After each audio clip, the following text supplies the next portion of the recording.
everyone, it's Verónica Moreno here, coach and therapist, and in today's video I'm going to be talking about the female cycle and how we can use it to optimize our performance, well-being and fulfillment. And I can hear many of you saying, is that even possible? What are you talking about? Yes, it is possible. And the fact that many of you, like I reacted the same way when I first started to learn about this, I thought, this can't be true. Like I used to see my cycle, my period as a burden, you know, like something that, okay, we had to suffer in silence and that was it. And turns out that this is not the case. It's just that no one teaches us what our cyclical nature is all about. But once we understand it, once we embrace it, we can flow with it instead of trying to swim against the current. So yeah, there is a current. You can either flow with it or you can swim against it. So you decide, you can make your life much easier if you decide to flow with it instead of swim against it. And that's what I'm going to be talking about in today's video. So let's consider an average cycle of 28 days, and let's say day 1 is the day you get your period. I know not everyone has a 28 day cycle, and I know not everyone ovulates in day 14, but these numbers, I'm using these numbers just for the sake of the explanation, but of course you can translate this into your cycle if it has a different length. So let's say day 1 is the day you get your period, and day 14 is the day you ovulate. So these two events, these are the main two events that happen in a woman's cycle. And they both, so imagine this is day 1, this is day 14, and this is kind of a circle, a cycle. So these two events divide the cycle into two halves. So the first half, between day 1 and day 14, so between period and ovulation, we love this phase because this means that once we shed everything we need to shed while we are menstruating, which is what menstruation is about shedding not only the blood but energetically what we no longer need. Then our hormones, especially estrogen, starts rising. We start getting stronger. We have more energy, more physical energy, more physical strength.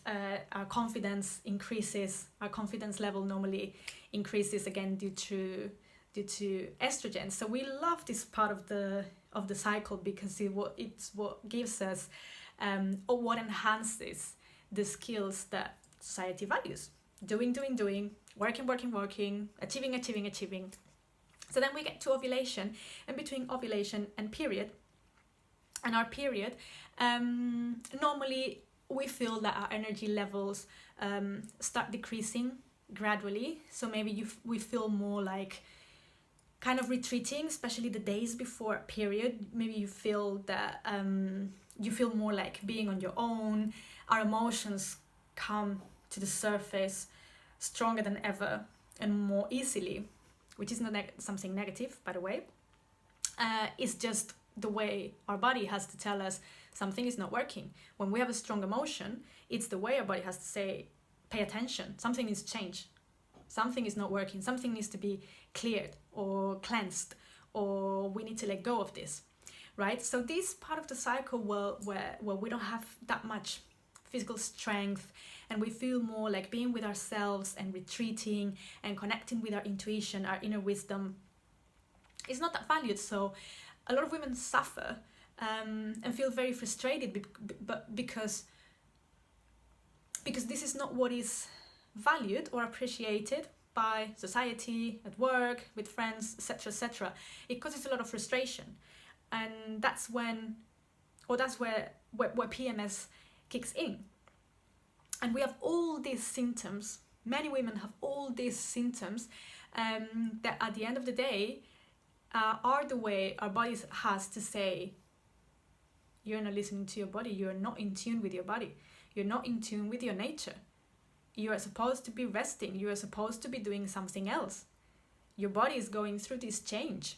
you need to do something else. You can't just continue your routine like nothing happened, because there is a lot going on inside. So we can't have the same routine every day of the month. It just doesn't work. So maybe you've tried some routines, including, I don't know, workouts, or getting up at a certain time every day, eating the same meals every day. It doesn't work for women. It doesn't work for us, because our hormones, our energy levels, our mood, it changes throughout the month. So it doesn't work like that. So it's very important to understand this and to pay attention to this, because if we fight our own nature, we're basically going to suffering symptoms like PMS, not to mention that we're going to feel so frustrated, and there is no way to feel confident, empowered. There's no way to be successful. There's no way to feel fulfilled, truly fulfilled, if we ignore our bodies, if we ignore our nature, if we ignore what our femininity, what makes us unique and different. We need to understand and embrace this if we ever want to be completely fulfilled and empowered and really live the life we truly want to live. So basically, in these two halves of the cycle, during the first half, like I said, we have normally, and again, for every woman is going to be different. I'm not saying that every woman is going to feel exactly the same thing this day or that day of the cycle. These are just general guidelines. So have a look, see if it fits, see if it matches what you feel. But because of our hormones do the same, assuming no health conditions, of course, because they do a very similar thing, there are many things we have in common, and that you will probably resonate with what I'm saying in this video. So the first half of the cycle, and after you get your period, you have 1 or 2 weeks of physical strength and feeling very confident, very optimistic, very outgoing, very social, etc., etc. So I use these days to work more. I normally work longer hours around this, especially there is a week or 10 days where I work longer hours, because I know I'm going to be more able to concentrate. I know I can get things done very easily. So for me, there's no point working 9 to 5 every day, because if I know there is 1 week or 10 days where I can get a lot done, I'm going to make the most of it. Because I know maybe some other days of the cycle, I'm going to be more tired, I'm going to feel more like meditating, like planning, getting clarity, connecting with my intuition, just being.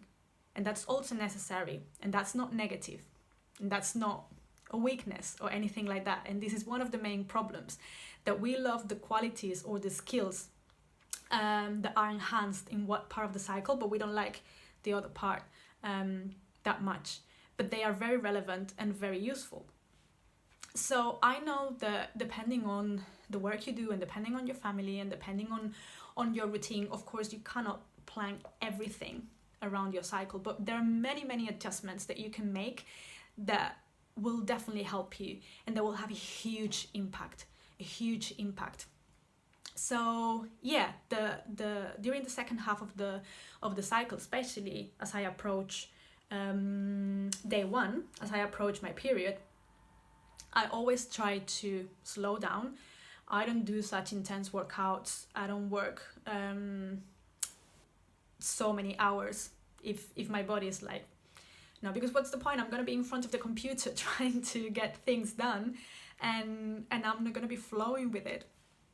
I know my emotions are much stronger. They come to the surface. So for me, it's the time to assess what I need to improve. Okay, because emotions are not, or emotional reactions, there's nothing wrong with having emotions. Our emotions is the way our body has to say, something needs to change, something needs attention. If you feel sad about it, maybe there's a loss you have to integrate that wasn't integrated within yourself. If you feel angry, maybe there's something that needs to change. Maybe there's something you need to let go of. You know, and these emotions come to the surface so we can learn about what we need to change in our lives. What's serving us, what's no longer serving us, what's helping us achieve our goals, what's stopping us, what's limiting ourselves, right? So it's a great time for self-reflection, for self-discovery, for journaling and getting clarity, assessing what's happened in the previous month and the days of my period, and especially the first day. That day is kind of a sacred day for me now, and sometimes I can predict because I've always have kind of regular cycles, but not always. So I'm not saying okay, you can just disappear from the world because maybe you have to go to the office or you have commitments, whatever. But try to consider it as the sacred state it is.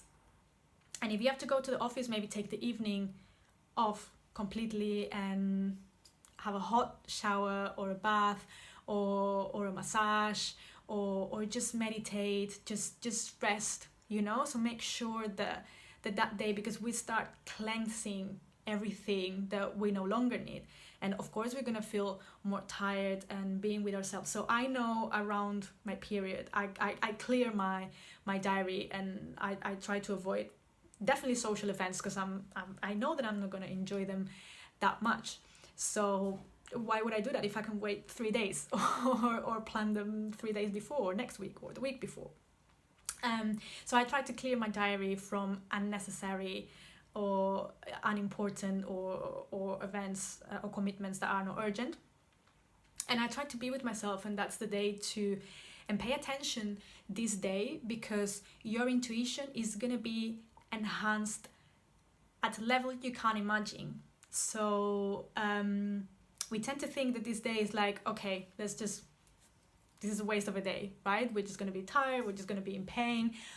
Pay attention to it, because it's so important. Actually, many years ago, thousands of years ago, and actually in some Asian traditions, they still do it nowadays, women would retreat for a few days around their periods and go to a shared space, to a house or to a common space, and they would menstruate together, because naturally, this is maybe for another video, but the ideal or the optimal time for menstruation is with the new moon. And yeah, we'll probably make another video about this. So they would go and menstruate together, and they would just sit in meditation, just do nothing, connect with their intuition, because they knew that their intuition, their clairvoyance, and psychic skills were tremendously enhanced. Everyone knew this. Men knew this, and they value it. They appreciated this. So women would go, get a lot of clarity, get information, come back to the tribe, village, etc., and share the knowledge, share the insights. So that's how sacred and that's how valuable this time of the month is. It's just that we've forgotten this. Everything related to the feminine and this type of skills has been repressed with time, with years, which is a shame, but this is how it used to be. And this is how important it used to be. So don't think this is just the time to take a painkiller and disappear from the world. Yeah, okay, disappear from the world if that's what you feel like it, in terms of not having contact with people. But don't think it's a waste of a day. Pay attention to the thoughts you have. Write them down. Any ideas that you might consider silly, write them down, because they come from a deeper and more connected part of yourself. They're not gonna come from the rational mind, but they're gonna come from your higher self rather than a logical thinking, and they're very valuable. So there's a lot to say about the cycle. I just wanted to make a quick video with the different states. If you want to know more about it, I have a course where I explain everything about the different parts of the cycle. So have a look, and I will make more videos about the topic. So if you like it, or if you have any questions, please drop a comment below. Have a good day. Bye.